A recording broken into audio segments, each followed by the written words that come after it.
Over to WWE and the main angle on Monday Night Raw, as well as plans for War Games and beyond, has been turned upside down after an injury to the World Heavyweight Champion Seth Rollins at Crown Jewel. It happened on the coast-to-coast headbutt that Rollins delivered to Cody Rhodes.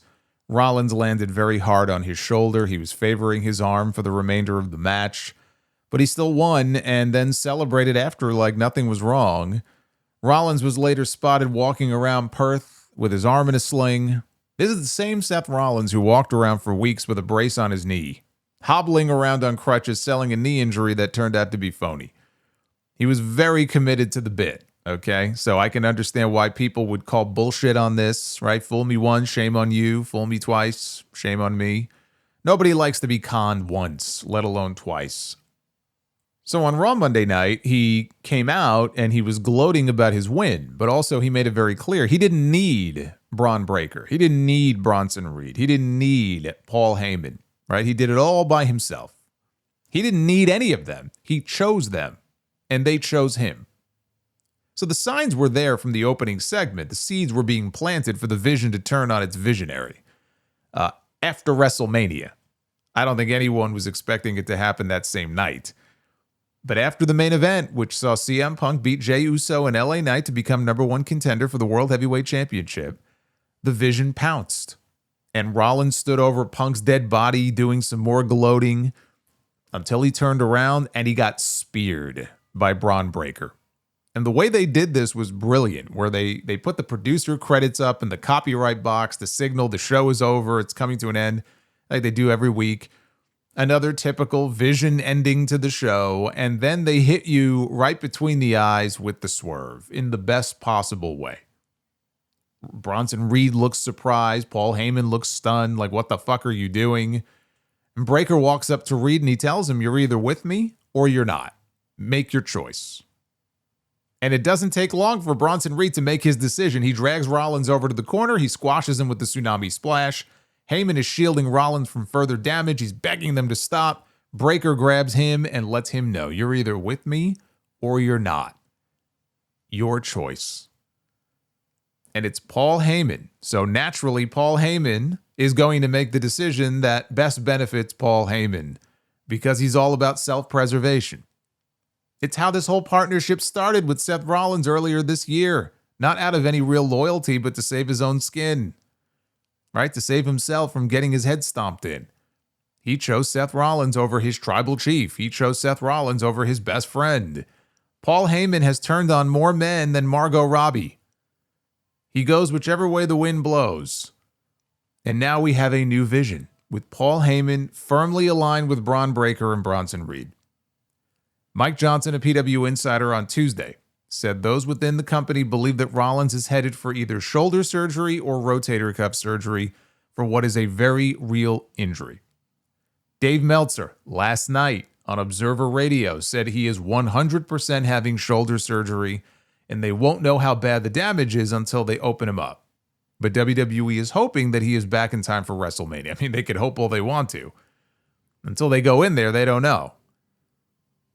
And a cruel irony it is that he spent weeks lying to people, selling a fake injury, only to end up with a very real one that is going to end up derailing his world title run.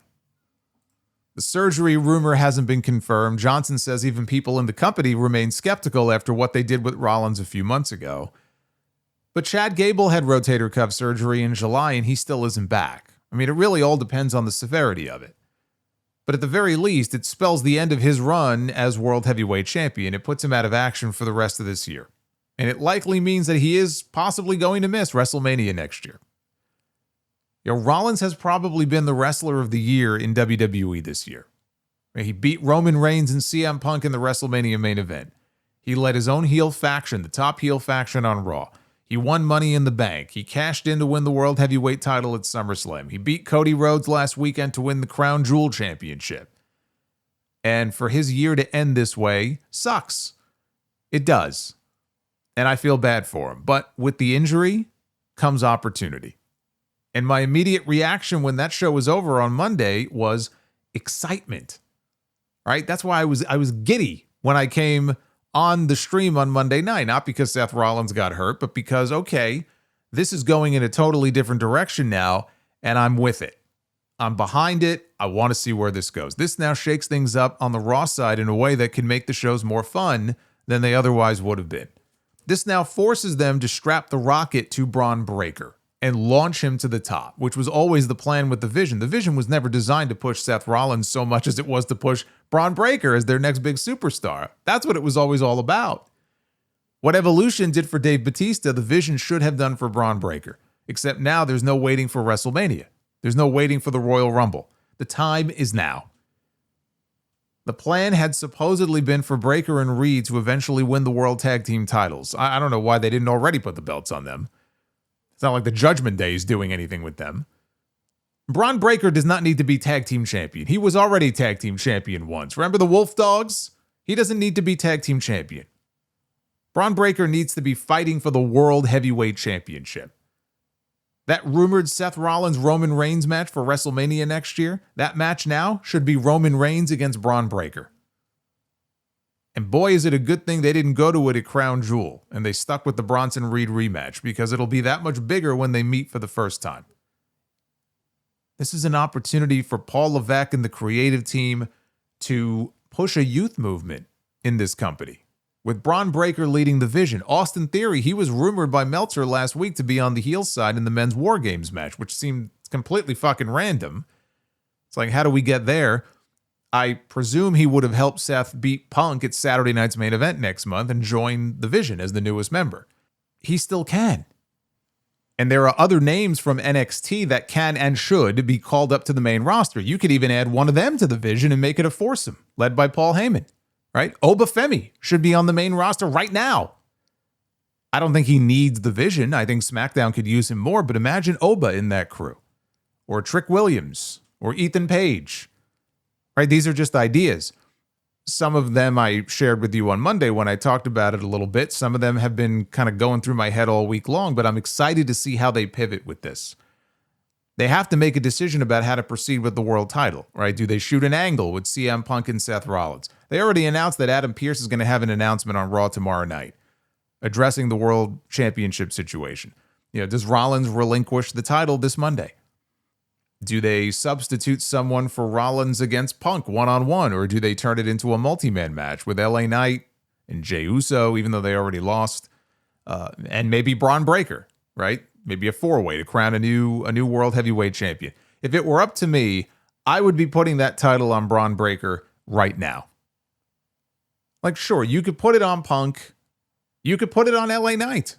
I would love to see LA Knight have a proper run with the World Heavyweight Championship, but it's not going to be a proper run, right? At best, he would be a transitional champion anyway, and I think it ends up on Bron Breakker regardless.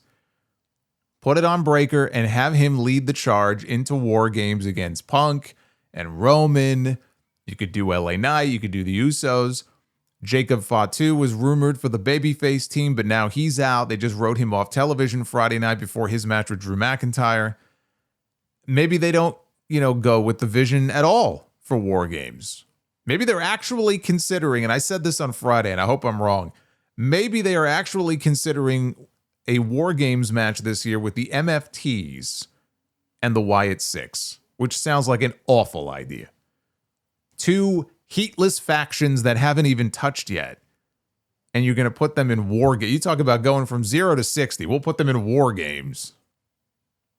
Shout out to the Night Tyrant on my stream the other night. He reminded me that when they first brought War Games back in NXT, it was 3-on-3-on-3. So in theory, they could have the MFTs, they could have the Wyatts, and then who would that third team be? I mean, I figured the Wyatts could recruit Sami Zayn to be on their team, but if you did 3-on-3-on-3, you could actually have Sami Zayn leading his own team. Right? That would be a little more interesting. Maybe if you get Sammy partnered up with some of the men that he has wrestled in these open challenges, like a Rey Fenix or a Nakamura, or maybe an Ilya Dragunov, who just came back and beat Sammy on Friday to win the U.S. title.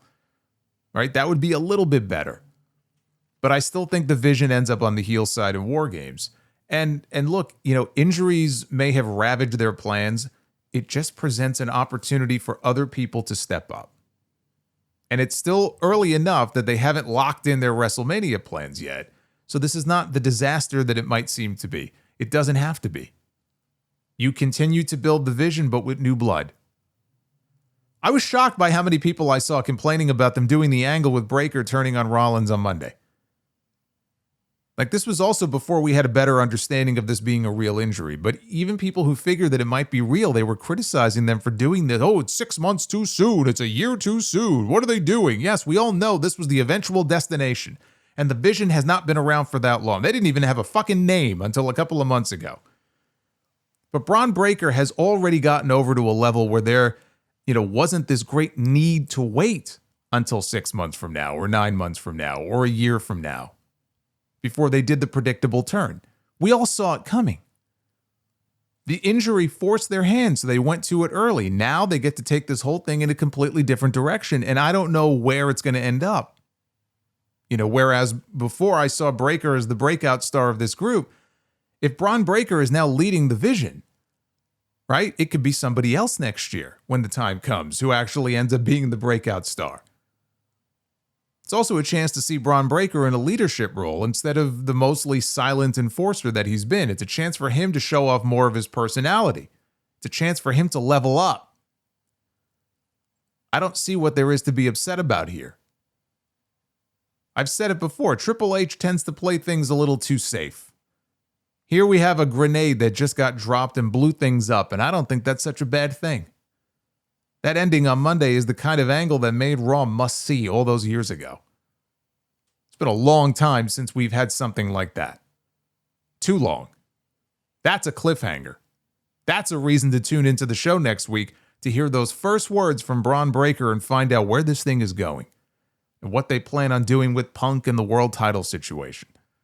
That Raw show tomorrow is must-see in a way that it has not been in a very long time. And let's just say, for the sake of argument, that this does turn out to be a giant ruse.